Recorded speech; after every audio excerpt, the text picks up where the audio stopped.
কঠিন শাস্তি হবে হাফেজ সাহেবদেরকে কিয়ামতের মাঠে। কঠিন শাস্তি রাসূলুল্লাহ বলেছেন, কঠিন শাস্তি দেওয়া হবে হাফেজ সাহেবদেরকে। ওই হাফেজদেরকে কঠিন শাস্তি দেওয়া হবে যারা কোরআন ইয়াদ করে ভুলে গেছে। কোরআন ইয়াদ করে কি হয়েছে? ভুলে গেছে। এত সহজ ভাবলেন? এ কোরআন পৃথিবীর বস্তুর উপর আল্লাহ দিতে চেয়েছিলেন। পৃথিবীর কোন বস্তু কেউ নেয়নি, পাহাড় পর্বত নদ নদী, এ কোরআন কেউ অ্যাকসেপ্ট করেনি, এর ভার নিতে পারেনি। লাউ আনজালনা হাযাল কুরআনা আলা জাবালিন লারাইতাহু খাশিআম মুতাসাদ্দিয়াম মিন খাশিয়াতিল্লাহ। কোরআনের আয়াত। এই কোরআনকে যদি আমি পাহাড়ের উপর অবতীর্ণ করতাম, পাহাড় চূর্ণ বিচূর্ণ হয়ে যেত। কিন্তু আমি এই কোরআনকে মানুষের উপর অবতীর্ণ করেছি। মুহাম্মদ সাল্লাল্লাহু আলাইহি সাল্লামের উপর কোরআন অবতীর্ণ হয়েছে। আর এই কোরআন যারা মুখস্থ করে মনে রাখবেন, তাদের উপর আল্লাহর কত রহমত থাকে আপনি ভাবতে পারবেন না, একদিন বুঝতে পারবেন। চলুন, এজন্য 3 নাম্বার হলো কোরআন মুকাম্মাল কোরআনে হাফেজের দেহ। বারে বারে কিন্তু শব্দটা দুবার বলেছি, মুকাম্মাল কোরআনে হাফেজের দেহ। ওই হাফেজ সাহেবের কথা বলিনি। হাফেজ সাহেব হয়ে মসজিদে ইমামতি করছে আর পাশের বাড়ির মেয়েটার প্রেগন্যান্ট করে দিল, ওই ছেঁচড়াটার কথা বলিনি আমি আগেই বলে দিয়েছি, 2 ঠোঁটের মাঝখানে 2 রানের বীজখানে। মনে পড়ছে মার?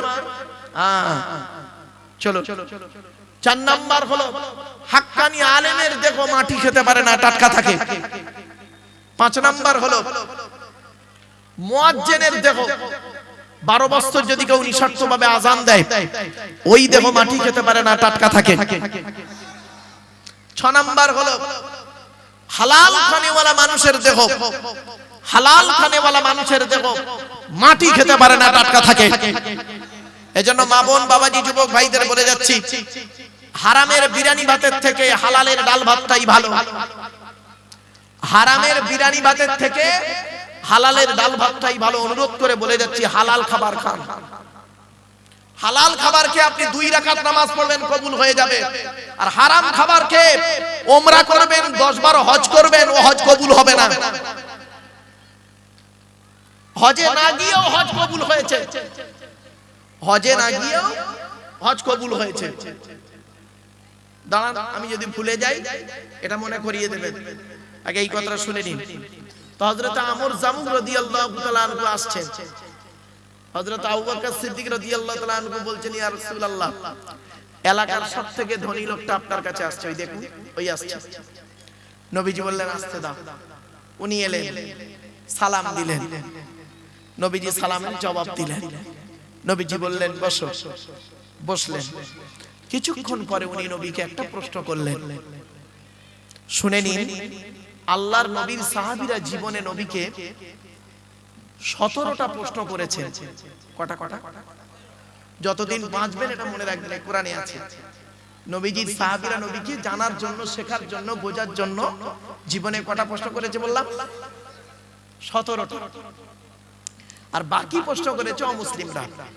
সেই 17টার মধ্যে এই একটা কি, উনি বলছেন, আমর জামুক রাদিয়াল্লাহু তাআলা আনহু রাসূলকে বলছেন, ইয়া রাসূলুল্লাহ, আল্লাহ আমার অনেক অর্থ দিয়েছে। তা নবীজি বললেন, আল্লাহ যাকে চায় তাকে অর্থ দেয়। তুমি কি জানতে চাইছো বলো?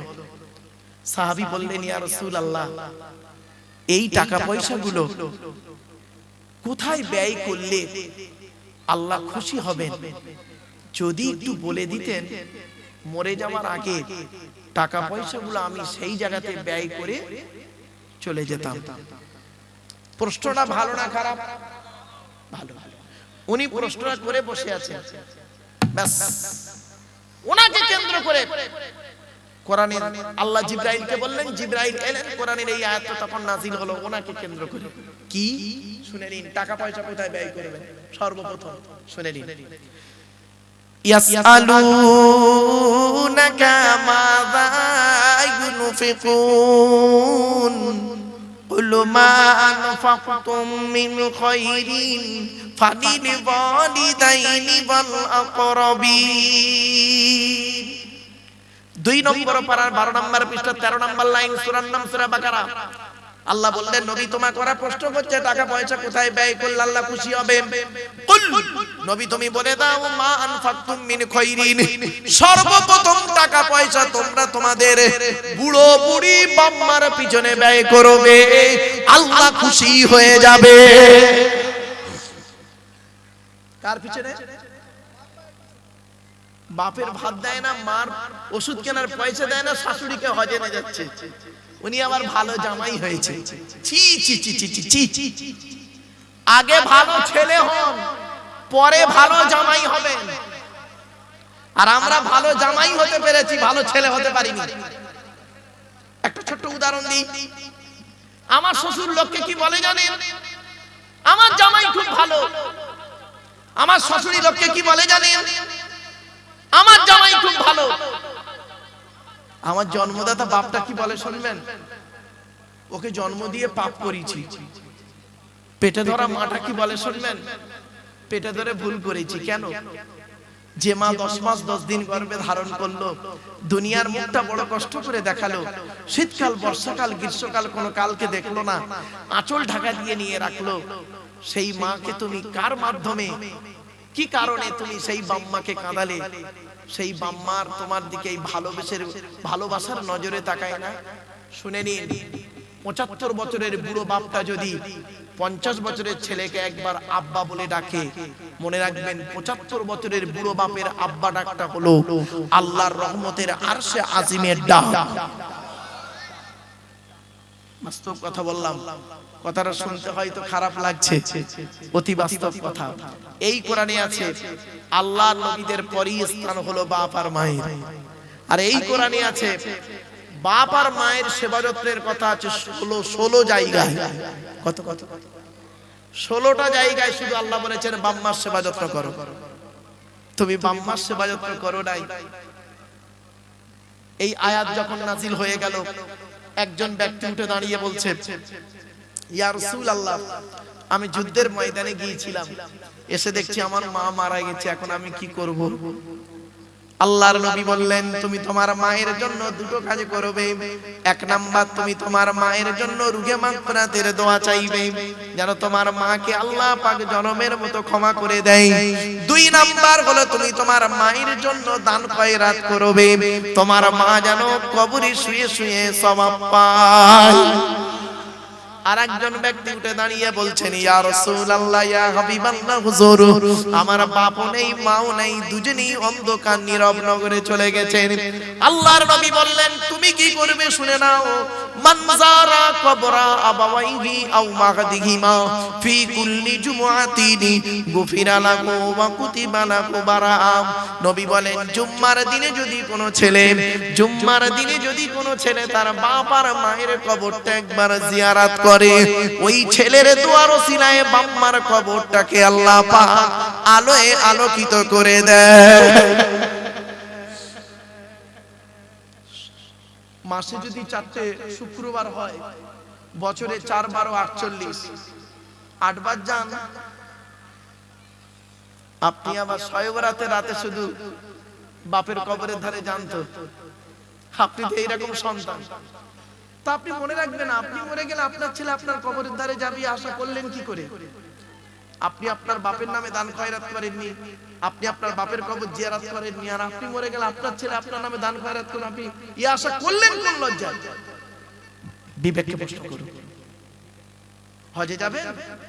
হজে দেখুন, হজে যাওয়ার একটা সুন্দর কথা বলি, মনে পড়েছে, বলেছিলাম না একটা কথা আপনাদের, শুনে নিন। হজে না গিয়ে হজ কবুল হয়েছে, বলবো, শুনে নিন।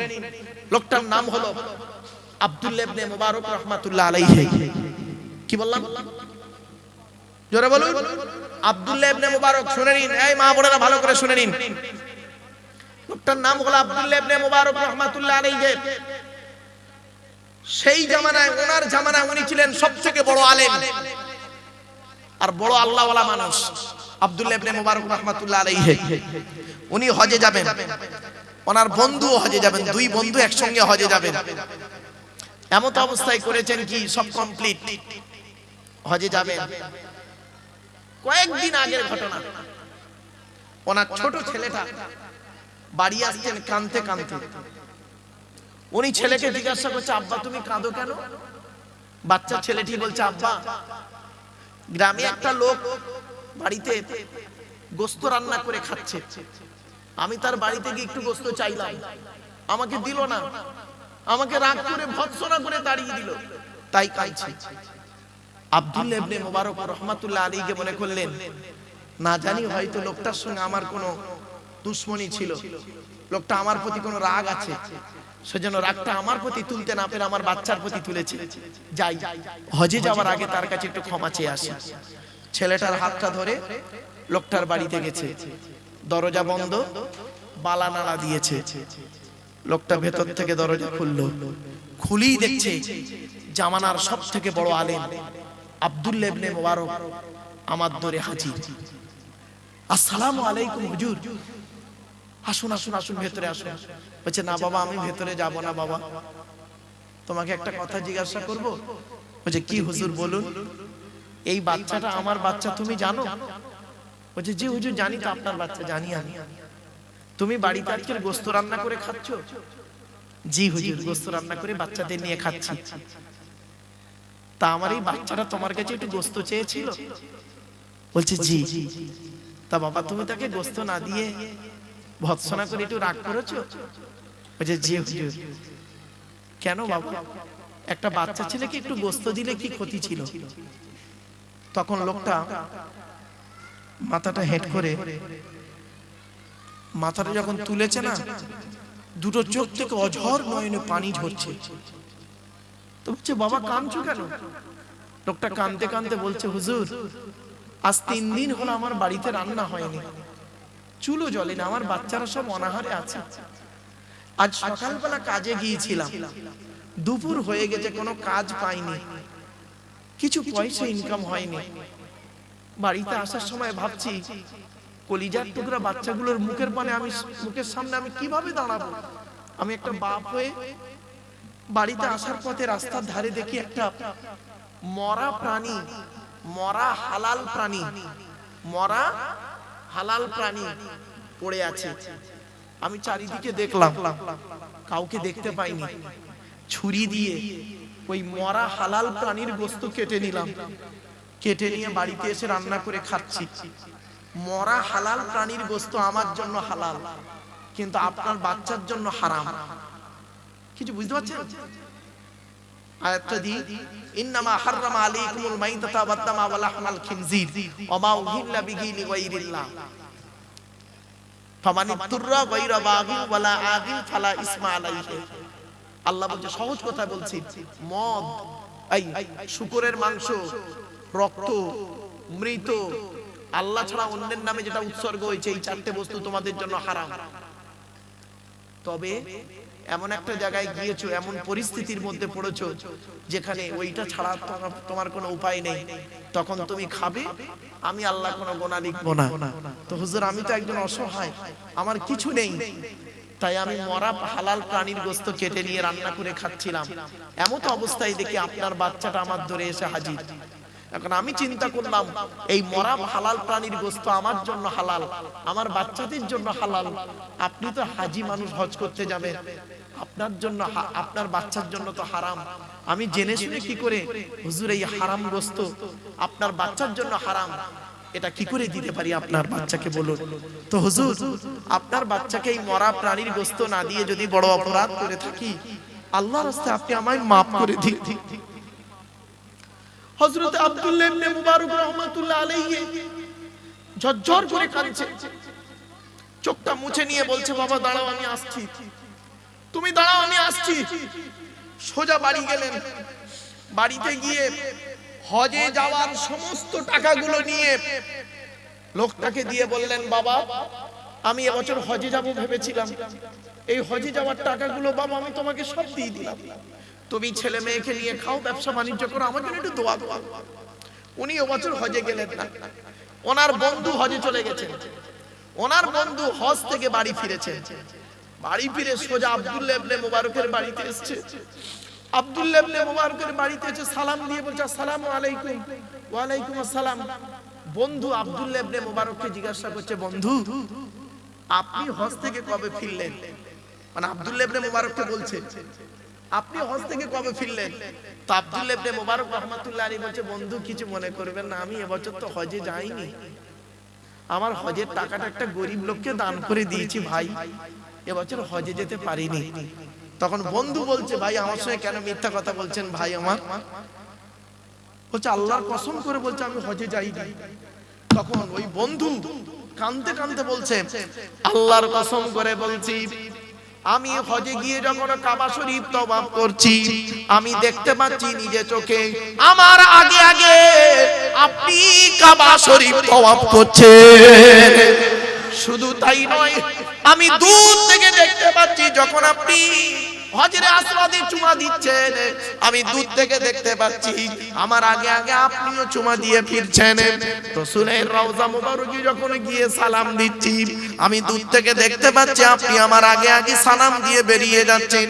কপাল খারাপ আপনার সঙ্গে ওখানে দেখা হলো না, তাই এসে আপনার সঙ্গে দেখা করতে এসেছি। এই কথা শোনার সাথে সাথে আব্দুল্লাহ ইবনে মুবারক রাহমাতুল্লাহ আলাইহির চোখ থেকে ঝরঝর করে পানি পড়ছে। ওই রাতে আব্দুল্লাহ ইবনে মুবারক রাহমাতুল্লাহ আলাইহি ঘুমিয়ে আছেন, গভীর রাতে স্বপ্ন দেখছেন। একজন ব্যক্তি বলছেন হে আব্দুল্লাহ ইবনে মুবারক, হে আব্দুল্লাহ ইবনে মুবারক, তুমি এই বছর হজে না গিয়ে হজের টাকাটা একজন গরীবকে দান করার কারণে আল্লাহ তোমার হজকে কবুল করে নিয়েছে। কি ভাবলেন? আর আপনি হজে গেছেন লোকের মেরে, লোকের জমি জায়গা মেরে, লোককে কাঁদিয়ে দু নম্বরি করে হজে গেছেন। ফালতু দেখা বাবার হাজি, ছি, ওকে হাজি বলতে ঘৃণা লাগে। রাগ করবেন না বাবা, আমি এই জন্য আপনাদেরকে কথাগুলো বললাম, হয়তো আপনারা ওজোর ঢুকেছেন। নারায়ে তাকবীর, নারায়ে তাকবীর। সৈয়দ সাহেব হুজুর কিবলা, সৈয়দ সাহেব হুজুর কিবলা, সৈয়দ সাহেব হুজুর কিবলা, নারায়ে তাকবীর। যাক আলহামদুলিল্লাহ, উস্তাদুল আসাদিস আল্লামা হুজুর এসে গেছেন, এখনই স্টেজে আসবেন। তবে হুজুরের আসার আগ পর্যন্ত বাপ আমি দু চারটা আলোচনা করি, হুজুর এসে গেলে ইনশাআল্লাহ ছেড়ে দেবো। বাপেরা, বহু আলেমের উস্তাদ, বহু বক্তার উস্তাদ, কি ভাবছেন? এজন্য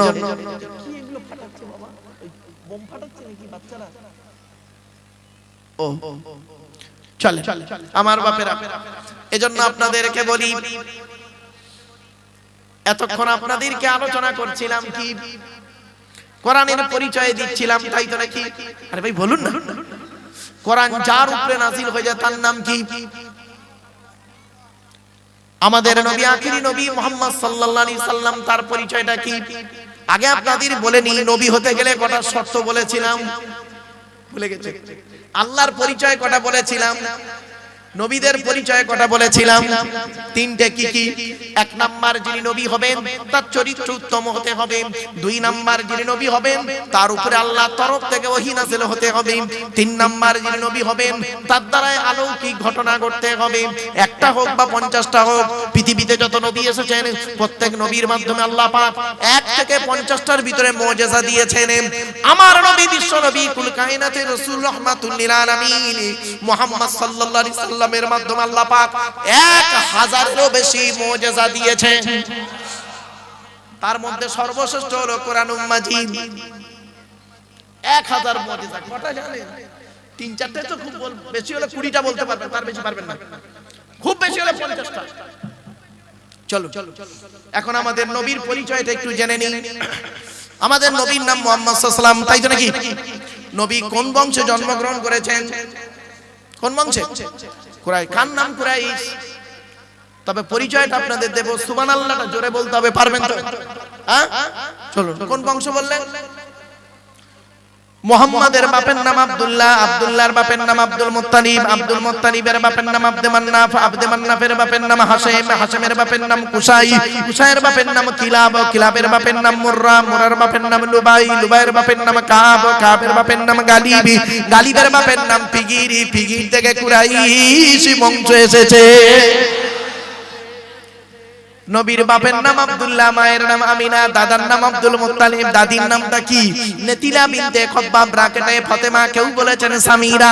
নবীর নানার নাম হলো আব্দুল ওয়াহাব জুহরি, নবীর নানির নাম হলো বারিরা বা বাররা, নবীর দুধবার নাম হলো হালিমা, নবীর দুধ বাপের নাম হলো হারেস, নবীর দুধ ভাইয়ের নাম আব্দুল্লাহ, নবীর বাপের নাম আব্দুল্লাহ, নবীর দুধ ভাইয়ের নাম আব্দুল্লাহ। দুটো জনে করে ফেলবেন না।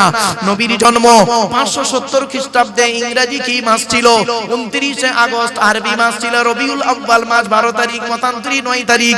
সোমবার শবে সাদেকের সময় আরবের মক্কা নগরে কুরাইশ বংশে নবীর জন্ম। নবীর বাপেরা হলো 10 ভাই, নবীর মায়েরা হলো 19 বোন। নবীর 9টা চাচা, 18টা খালা, 6টা ফুফু, 7টা ছেলে মেয়ে। আপনি তো নবীর কিছুই জানেন না, শুধু আই লাভ মুহাম্মদ সাল্লাল্লাহু আলাইহি ওয়াসাল্লাম এইটুকুই জানেন। আগেই বলেছিলাম ভালোবাসা ভালো লাগা দুটো এক নয়। নবীর 9টা চাচার নাম কি? বড় চাচার নাম হারেস, কি বললাম? হারেস, জুবায়ের, মুকাইয়িম, ফাইদাক, জাইদাক, আবু লাহাব, হামজা, আব্বাস, আবু তালেব। নবীর বাপ হলো আব্দুল্লাহ। নবীর 7টা ছেলে মেয়ে, 3টে পুত্র সন্তান, 4টে কন্যা সন্তান। 3টে পুত্র সন্তানের নাম কি? বড় ছেলেটার নাম হলো কাসেম, পরের ছেলেটার নাম হলো তাহের বা তৈয়ব, ছোট ছেলেটার নাম হলো ইব্রাহিম। নবীর সবথেকে যে সন্তানটা বেশি দিন বেঁচে ছিলেন, পুত্র সন্তান, 17 মাস 14 দিন। 17 মাস 14 দিন। নবীর জন্ম ইংরেজি তারিখটা কত বললাম? 29 আগস্ট। কত কত? 29 আগস্ট নবীর জন্ম, সোমবার। আর নবীর আকিকা হয়েছিল 5 সেপ্টেম্বর। নবীর আকিকা হয়েছিল 5 সেপ্টেম্বর। 7 দিনের মাথায় নবীজির আকিকা করা হয়েছিল, মনে রাখবেন এগুলো। এবার আসছি নবীর 4টে কন্যা সন্তান। বড় মেয়েটার নাম হলো জাইনাব, রুকাইয়া, উম্মে কুলসুম। ছোট মেয়েটার নাম হলো ফাতেমা, যার সঙ্গে নবীজি হযরতে আলী রাদিয়াল্লাহু তাআলা আনহু বিবাহ দিয়েছিলেন। ঠিক না বেঠিক? চলুন এখান থেকে একটা শিক্ষা নিয়ে নিন। কোন ছেলেকে জামাই করবেন? আমার মা বোনরা ভালো করে শুনে নিন। কোন ছেলেকে জামাই করবেন? যাই তাই ছেলেকে জামাই করতে যাবেন না। আর কোন মেয়েকে বৌমা করবেন? যাই তাই মেয়েকে বৌমা করতে যাবেন না। খালি সাদা চামড়া দেখে ছুটবেন না, সব সাদা চামড়ার মেয়ে ভালো নয়। বাংলায় একটা কথা আছে, নদীর জল ঘোলা ভালো, জাতের মেয়ে কালো ভালো।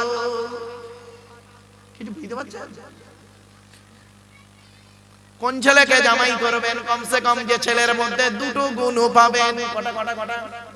2টো। কোন মেয়েকে বৌমা করবেন? যে মেয়ের মধ্যে কমসে কম 6টা গুণ পাবেন। আগে ছেলেদেরটা শুনে নিন। 1 নাম্বার ছেলেটি সৎ ছেলে কিনা খবর নেবেন। সৎ কাকে বলে? বক্তব্যের শুরুতেই আমি আপনাদেরকে বলেছিলাম, মনে পড়ছে না? ভুলে গেছেন? 2 ঠোঁটের মাঝখানে 2 রানের বীজখানে খবর নিয়ে দেখবেন। আপনি তো খালি মেয়ে দেখতে গেলে, ছেলের বিয়ে দিতে গেলে মেয়ের চরিত্রটা কেমন দেখেন, মেয়ের মা কেমন, মেয়ের বাপ কেমন, মেয়ে কটা প্রেম করেছে, আর ছেলের বাপ যে কি নষ্ট করেছে এটা দেখেন না কেন? ছেলের বাপের চরিত্র দেখেন না কেন? ছেলের মায়ের চরিত্র দেখেন না কেন? ছেলের চরিত্র দেখেন না কেন? বাস্তব কথাই বললাম। চলুন 1 নাম্বার ছেলেটি সৎ ছেলে কিনা খবর নেবেন। 2 নাম্বার ছেলেটি কর্মী কিনা খবর নেবেন। বাপের হোটেলে খায় এমন ছেলেকে জামাই করবেন না, ফেসে যাবেন। ছেলেটা পরিশ্রম করে কিনা খবর নেবেন। এবার আসছি কোন মেয়েকে বৌমা করবেন? যাই তাই মেয়েকে বৌমা করবেন না। আমার মা বোনদের বলে যাচ্ছি, মায়েরা বোনেরা ভুল বুঝবেন না। যে মেয়ের মধ্যে কটা গুণ বলেছি? বলো। কোথায় আছে? কোরআন। চলো কটা গুণ? মুসলিমাতিন, মুমিনাতিন, কানিতাতিন, তাইবাতিন, আবিদাতিন, সাইহাতিন, সাইয়্যিবাতিন ওয়া আবকারা। 28 নম্বর পারা 19 নম্বর পৃষ্ঠা 11 নম্বর লাইন, সূরার নাম সূরা তাহরীমের 5 নম্বর আয়াত। এক নাম্বার দেখবেন মেয়েটি মুসলমান কিনা খবর নেবেন, দুই নাম্বার দেখবেন মেয়েটি বিশ্বাসী মেয়ে কিনা খবর নেবেন, তিন নাম্বার খুব ইম্পর্টেন্ট কি জানেন, অনিতা তিন আনুগত্যশীলা মেয়ে কিনা খবর নেবেন। দূর থেকে খবর নিয়ে দেখবেন মেয়েটি ওর বাপ আর মাকে ভক্তি শ্রদ্ধা করে কিনা খবর নেবেন।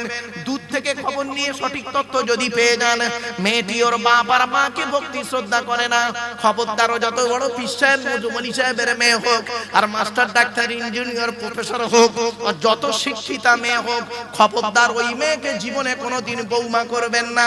ও ওর নিজের বাম্মাকে ভক্তি শ্রদ্ধা করে না, তোমার বাম্মার পাতে সহজে এক থালা ভাত দিতে চাইবে না। ঠিক না বেটা? বেশিরভাগ মেয়েদের বেশিরভাগ সংসার নষ্ট হয় মেয়ের মায়ের কান ভাঙা নিতে। ঠিক না বেঠিক? যে মেয়ের মা যত বেশি চালাক ওই মেয়ের কপালে তত তাড়াতাড়ি তালাক। ঠিক না বেঠিক? যে মেয়ে ছেলে দেখবেন, এই মা বোনরা রাগ করো না, মা বাস্তবটাই বলছি, যে মেয়ে ছেলে দেখবেন বিয়ের পরে স্বামীর কথার গুরুত্ব না দিয়ে ওর বাম্মার কথায় ওঠে বসে, ওই মেয়ের সংসার হলো জাহান্নাম। বাস্তব কথা বলে যাচ্ছি। ছেলেরা তার শ্বশুর শাশুড়িকে জানা ভক্তি করে, তার চারানা যদি মেয়েরা ওদের শ্বশুর শাশুড়ির করত সংসারটা জান্নাত হয়ে যেত। ঠিক না ঠিক? বাস্তব কথা বলে গেল। মেয়েদের শত্রু পৃথিবীতে দুটো। আরে কথা বলুন না, দুটো। এক নাম্বার কে জানেন? সতীন। সতীন হলো মেয়েদের চরম শত্রু। কিরকম শত্রু দেখুন, মা বোনদের বুদ্ধি দেখুন, মা বোনদের বুদ্ধি, মা বোন দেখে যাও না, মা বুদ্ধি দেখুন, মেয়েদের বুদ্ধি কিরকম। স্বামী মরে যায় যাক, স্বামী মরে যায় যাক, সতীন তো বিধবা হলো। বুঝতে পারলেন? স্বামী মরে যায় যাক, সতীন তো বিধবা হলো, ও নিজে যে বিধবা হয়ে গেছে ওর খেয়াল। মেয়েদের আরেকটা শত্রুর নাম বলছে, শুনুন, একদম বাস্তব কথা বলছি বাবা, হয়তো সাময়িক শুনতে একটু হাসি লাগবে, জ্ঞানী যারা বোঝে তারা শুধু ইশারা। মেয়েদের আরেকটা শত্রুর নাম শুনুন, ননদ। ননদ বোঝে হুজুর? ননদ। এজন্য আপনাদেরকে বলে যাচ্ছি, বোনেদেরকে যখন ছোলা চিনি জামা কাপড় টাকা পয়সা দেবেন, বউকে না যাইনে দেওয়াটাই হলো উত্তম। আর এখানে অনেকে আছে বউ পাগলা বিবির গোলাম, বোনকে একটা শাড়ি দিচ্ছে, বোনকে একটা শাড়ি দিচ্ছে বউকে জানিয়ে, জানো সোনা এইটা বোনকে দিচ্ছি, ওর কলিজা ফেটে যাবে।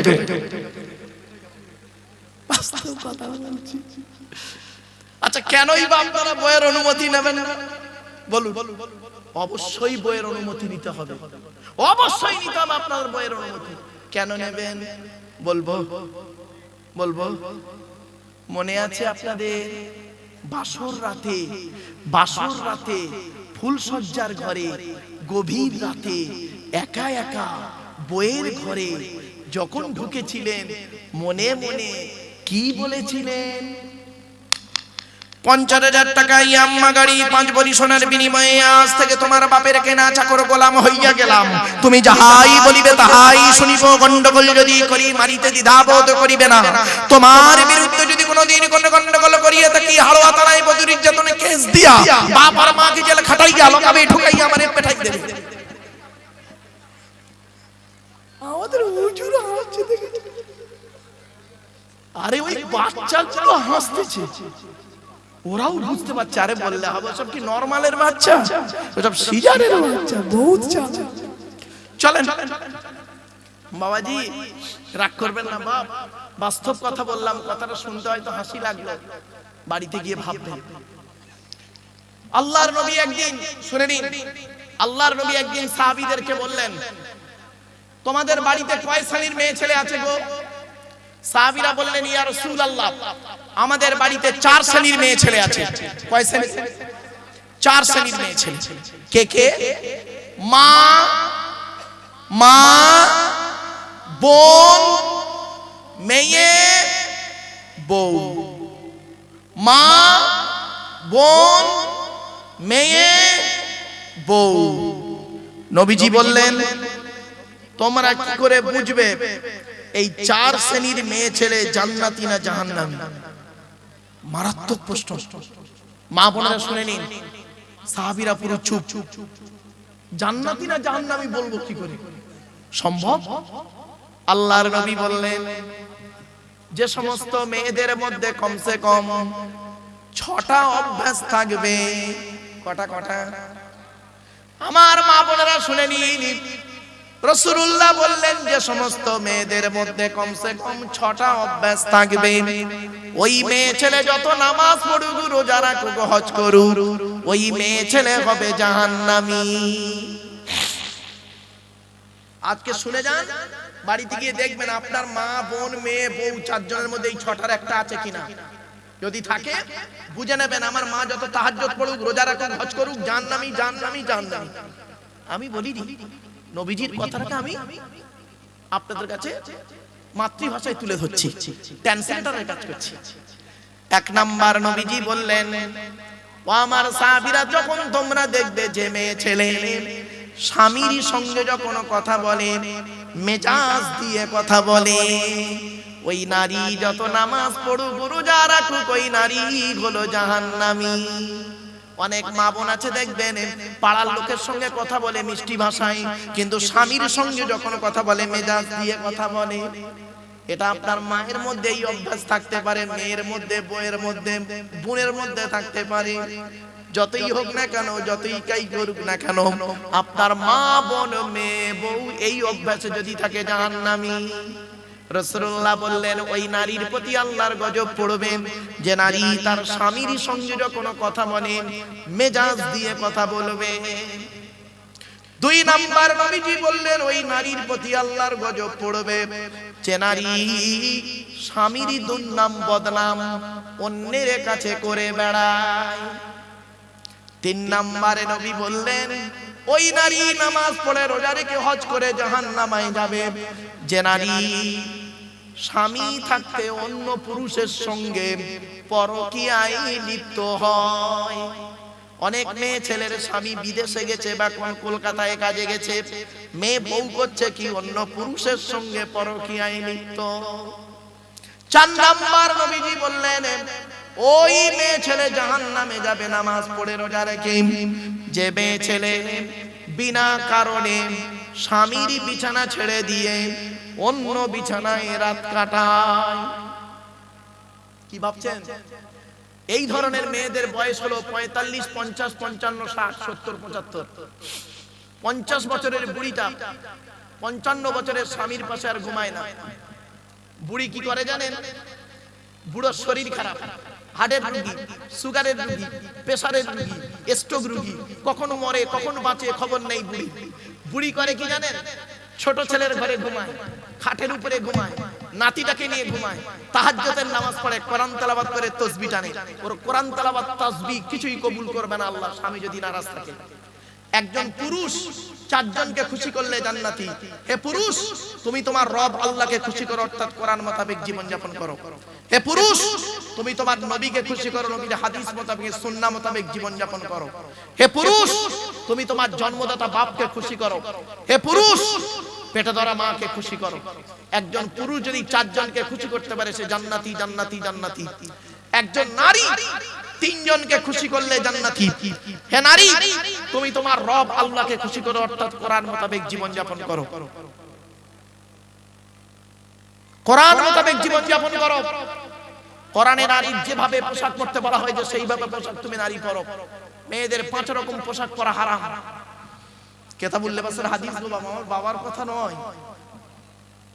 কে বলবে, কে শুনবে? ওয়াজ শোনার লোকের অভাব। এখন কি হয়েছে জানেন? এখন ওয়াজ হয় দুটো, ওয়াজের অ্যাটেনশন হয় দুটো কারণে, দূর আর সুর। কি বললাম? দূর আর সুর। এখানে যদি একটা বক্তার নাম লিখে দিতেন, যাই তাই বক্তার নাম লিখে দিয়ে খালি পাশে লিখে দিতেন মিশর। কি বললাম মিশর কি আফ্রিকা?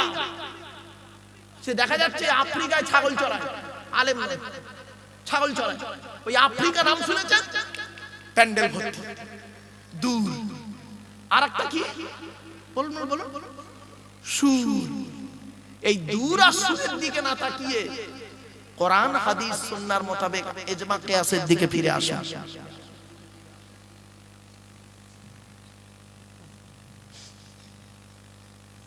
আমার বাপের আসুন, কটা গুণ হলো? যা এদিকে ও কোরআন দান করলেন নাকি? আলহামদুলিল্লাহ, কোরআন শরীফ, তাই তো? আল্লাহ কবুল করুক। যাক, এতক্ষণ একজন মানুষ একটা কোরআন আল্লাহ মাদ্রাসা, নবীর মাদ্রাসায় দিয়েছে। এজন্য আমি বলি, বাবা কোরআনের মাহফিল দেন, হাদিসের মাহফিল দেন। ওয়াজ যাইতাই করা যাবে না। কোরআনে আল্লাহ বলে দিয়েছেন, ফাযাক্কির বিল কুরআনি মান ইয়াখাফু ওয়াঈদ। 26 নম্বর পারা 19 নম্বর পৃষ্ঠা 12 নম্বর লাইন, সূরার নাম সূরা কাফের 45 নম্বর আয়াত। নবী মানুষকে উপদেশ দান করে বিল কুরআন, কোরআনের মাধ্যমে। যাইতাই ওয়াজ করা যাবে না। বাবা কি ভাবছেন আপনি? কোরআনে অন্য জায়গায় বলা হয় যে কিভাবে মানুষকে ওয়াজ করে হিদায়াতের মানি বলবে, দাওয়াত দেবে মানুষকে। উদউ ইলা সাবিলি রাব্বিকা বিল হিকমা ওয়াল মাউইযাতিল হাসানা ওয়াজাদিলহুম বিল্লাতী হিয়া আহসান। 14 নম্বর পারা 20 নম্বর পৃষ্ঠা 11 নম্বর লাইন, সূরার নাম সূরা নাহলের মধ্যে আল্লাহ বলে দিলেন। বাবা এজন্য অনুরোধ করে আপনাদের বলে যাচ্ছি, আলেমের ওয়াজ শুনুন। অনুরোধ করে বলে যাচ্ছি, চলো। তাহলে এক নাম্বার কি বললাম বাবা? যে নারী স্বামীর সঙ্গে মেজাজ দিয়ে কথা বলে, মা বোনরা ভালো করে শুনে নিন। 2 নাম্বার, যে নারী স্বামীর দুর্নাম বদনাম করে। 3 নাম্বার, যে নারী স্বামী থাকতে অন্য পুরুষের সঙ্গে পরকীয়া লিপ্ত হয়, জেনায় লিপ্ত হয়। 4 নাম্বার, যে নারী স্বামীর বিছানা ছেড়ে দিয়ে অন্য বিছানায় রাত খায়। 5 নাম্বার। 4 নাম্বার হলো নাকি বাপ? 4 নাম্বার হলো তো নাকি? 5 নাম্বার হবে এখন, তাই তো? খুব ইম্পর্টেন্ট 5 নাম্বারটা, খুব important. It is very very important. নবী বললেন, ওই নারীর প্রতি আল্লাহর গজব। ও নারী নামাজ পড়ে রোজা রেখে হজ করে জাহান্নামে যাবে। যে নারী স্বামীর পরিবারের সঙ্গে খারাপ আচরণ করে। স্বামীর পরিবার খারাপ, স্বামীর বাপ, স্বামীর মা, স্বামীর ভাই, স্বামীর বোন। অনেক মা বোন আছে দেখবেন স্বামীকে খুব ভালোবাসে, কিন্তু স্বামীর বাম্মাকে দেখতে পারে না। আমার মা বোনদের বলে যাচ্ছি, মায়েরা বোনেরা, খবরদার জীবনে এই কাজ কোনোদিন করবেন না। অনেক মেয়ে ছেলে আছে দেখবেন নিজের বাপ ভাই এলে গুরুত্ব খুব বেশি পায়, স্বামীর বাপ ভাইয়ের প্রতি কোনো গুরুত্ব থাকে না। আল্লাহ রাসূল বললেন, ওই নারীর প্রতি আল্লাহর গজব পড়বে যে নারী স্বামীর পরিবারের সঙ্গে খারাপ আচরণ করে। 6 নাম্বার হলো, ওই নারীর প্রতি আল্লাহর গজব পড়বে যে নারী স্বামীকে বলে, তোমার সঙ্গে বিয়ে হয়ে আমার জীবনটা নষ্ট হয়ে গেছে, আমার মতো মেয়ে বলে তুমি পার পেয়ে গেলে, অন্য কেউ হলে বুঝতে পারতে। ঠিক না বেটা? আল্লাহ রাসূল বলেছেন, খবরদার নারী, তোমরা কোনোদিন তোমার স্বামীকে এই কথা বলতে যেও না, কারণ জন্ম মৃত্যু বিবাহ সবই আল্লাহর হাত। আপনাকে পৃথিবীতে আনার আগে 50,000 বছর আগে আল্লাহ পাক তাকদীর লিখেছিলেন। আপনি তাকদীরে যে ছেলেটাকে স্বামী রূপে গ্রহণ করেছেন, ওই ছেলেটাই আপনার স্বামী হয়েছে। কি ভাবছেন? তাকদীরের আলোচনা যদি করি না, কল্পনা করতে পারবেন না। এজন্য অনুরোধ করে বলে যাচ্ছি, চোখ দুটো বন্ধ হয়ে গেলে সব শেষ হয়ে যাবে। বাপেদেরকে করজোড়ে বলে যাচ্ছি, এখানে অনেক মানুষ বসে আছেন, বক্তব্য শেষের দিকে নিয়ে যাচ্ছি। আল্লাহ পাক কোরআনে জানিয়ে দিলেন, আল্লাহ রাসূলের হাদিসটা এবার শেষ করে দিলাম। আল্লাহর নবী বললেন, জান্নাত 5 শ্রেণীর মানুষের জন্য আশা করে। মনে পড়ছে না? ভুলে গেছেন? 1 নাম্বার হলো তালি আল কোরআন, এই কোরআন তেলাওয়াত করা থেকে নিয়ে শুরু করে এত দূর চলে গিয়েছিলাম। 2 নাম্বার নবী বললেন, ওয়া হাফিজিল লিসান, জবানকে হেফাজতকারী মানুষের জন্য জান্নাত আশা করে। 3 নাম্বার হলো ওয়া মুতইমিল জিআন, ক্ষুধার্তকে খাদ্য দানকারী মানুষের জন্য জান্নাত আশা করে। গরিবকে খাবার খাওয়াবেন, বাপ মরে গেছে, মা মরে গেছে, বাম্মার নামে গরিবকে খাওয়াবেন, ফকির খাওয়াবেন, বাম্মা কবরে শুয়ে শুয়ে সওয়াব পাবে। 4 নাম্বার হলো নবী বললেন অমুক সিরুরিয়ান বস্ত্রহীনকে বস্ত্র দানকারী মানুষের জন্য জান্নাত আশা করে। বাপেরা রাগ করো না, বাস্তব কথা বলে গেলাম। জলসা করছেন ভালো জিনিস, সাথে সাথে যদি গরিবকে যদি কাপড় দান করতেন, ক্ষুধার্তকে খাদ্য দান করতেন, নবীর ওই হাদিসটা আপনাদের আমল হয়ে যেত। 5 নাম্বার হলো ওমান সাল্লানা হাবিবির রহমান, যে ব্যক্তি নবীর উপরে বেশি বেশি করে দরুদ পাঠ করে ওই লোকটার জন্য জান্নাত আশা করে। এজন্য নবীর উপরে দরুদ আল্লাহুম্মা সাল্লি আলা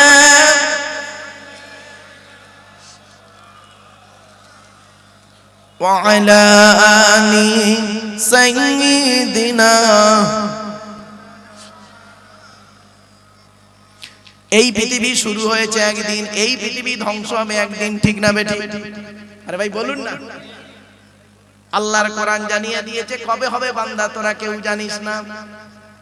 ইন্নাল্লাহা ইনদাহু ইলমুস সাআ ওয়া ইউনাজ্জিলুল গায়স ওয়া ইয়ালামু মা ফিল আরহাম ওয়া মা তাদরি নাফসুম মাযা তাকসিবু গাদাম ওয়া মা তাদরি নাফসুম বিআইয়ি আরদিন তামুত ইন্নাল্লাহা আলিমুন খাবীর। 21 নম্বর পারার 13 নম্বর পৃষ্ঠা 13, 14, 15 নম্বর লাইন, সূরার নাম সূরা লোকমানের 34 নম্বর আয়াত। 1 নম্বর আল্লাহ বললেন কিয়ামত কবে হবে বান্দা তোরা কেউ জানিস না, তবে কিয়ামতের কিছু আলামত আমার রাসূলকে জানিয়ে দিয়েছি, সেই রাসূল সেগুলো তোদেরকে বলেছে। 2 নাম্বার হলো ওয়াইনাজিলুল গায়স, কোন মেঘে কতটা পানি বর্ষণ হবে বান্দা কারোর বলার কোনো ক্ষমতাই নেই। 3 নাম্বার হলো ওয়ায়ালামু মা ফিল আরহাম, মায়ের পেটে কি আছে, চোর হবে না ডাকাত হবে, আলেম হবে না হাফেজ হবে, এ বলার ক্ষমতা কারোর নাই। 4 নাম্বার হলো ওয়া মা তাদরি নাফসুম মাযা তাকসিবু গাদাম, আগামী কাল বান্দা কি খাবার খাবে, কত টাকা উপার্জন করবে, কারোর বলার কোনো ক্ষমতাই নেই। 5 নাম্বার হলো ওয়া মা তাদরি নাফসুম বিআইয়ি আরদিন তামুত, কোন জমিনে কোথায় কি অবস্থায় কেমন করে মৃত্যু হবে এ বলার ক্ষমতা কারোর নাই। ইন্নাল্লাহা আলিমুন খাবীর, একমাত্র এই সমস্ত খবর আল্লাহই ভালো জানে। তাহলে 1 নম্বরের ব্যাখ্যাটা একটু করে দিই, কিয়ামত কবে হবে শুনে নিন। আল্লাহ রাসূল বলে গেলেন কিয়ামতের আলামত সম্পর্কে কয়েকটা কথা আপনাদের বলে যাচ্ছি। 1 নাম্বার নবী বললেন আনজুরু ফাআল ইলম, সমাজ থেকে বিদ্যা উঠে চলে যাবে, লেখাপড়া উঠে চলে যাবে, জ্ঞান উঠে চলে যাবে।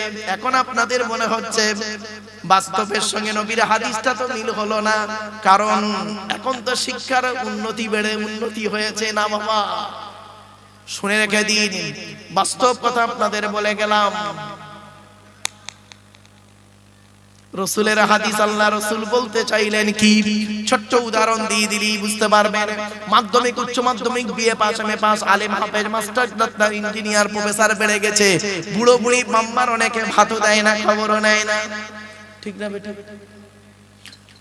তাই নবী বললেন 1 নাম্বার বিদ্যা উঠে চলে যাবে। এজন্য বলে যাচ্ছি আপনাদেরকে, what is the definition of education? Education কাকে বলে? শিক্ষাটা নেবে কে আর দেবে কে? চলো, EDUCATION, ই থেকে ইগারডি, ডি থেকে ডেভেলপমেন্ট, ইউ থেকে ইউনিভার্সাল, সি থেকে ক্যাপাবিলিটি, এ থেকে অ্যাক্টিভ, টি থেকে টলারেন্স, আই থেকে ইন্টেলিজেন্স, ও থেকে ওবিডিয়েন্স, এন থেকে ন্যাচারাল। এত গুণে গুণে গুণান্বিত বস্তুকে বলা হয় এডুকেশন বা শিক্ষা। যাকে তাকে শিক্ষা বলে না বাবা। শিক্ষাটা নেবে কে? যে নেবে তাকে বলা হয় student. Hui is student? K student? K student? ওই 10টাই গেল, 4টাই এলো, আমতলা, জামতলা, বুড়ির বেলতলা, বাসতলা, ইকোপার, নিকোপার, চিড়িয়াখানা, ভিক্টোরিয়া, জাদুঘর, তারামণ্ডল, নদীর পার্কে বসে প্রেম নিবেদন করলো, সারা বছর পড়লো না, পরীক্ষার খাতায় টুকলিয়া চুরি করলো, স্যার ধরলো, ছুরি মারলো, এর কোনোদিন স্টুডেন্ট বলে না। স্টুডেন্ট হতে গেলে কতগুলো গুণ থাকতে হবে? S T U D E N T, এক একটা লেটারে এক একটা গুণাগুণ আছে, তবেই তাকে স্টুডেন্ট বলে। এস থেকে স্টাডি, টি থেকে ট্রুথফুল, সত্যবাদী হতে হবে, তবেই তুমি স্টুডেন্ট। এখনকার স্টুডেন্টরা বেশিরভাগ মিথ্যাবাদী। রাগ করবেন না। এখন লেখাপড়া কোথায় হয় শুনবেন? এখন লেখাপড়া কোথায় হয় মনোযোগ সহকারে শুনবেন। বলবো বলবো টয়লেটে, পেচ্ছাপখানায়, পায়খানায়। আরে বাস্তব কথা বলছি। আমার স্কুলে মাধ্যমিকের সেন্টার পড়েছে, আপনি কি ভাবছেন কাল সেন্টার আছে? দেখবেন মাধ্যমিক উচ্চ